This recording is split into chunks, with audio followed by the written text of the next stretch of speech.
ọdún nínú owó nínú ọgbọ́n nínú ìmọ̀tò yẹ ìgbọ́dún ọjọ́ kan. Happy birthday to you. Long life and prosperity. More wisdom, more knowledge, more understanding.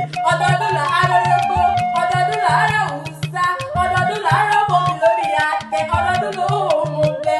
Adélékè Babátúndé ìgbọ́dún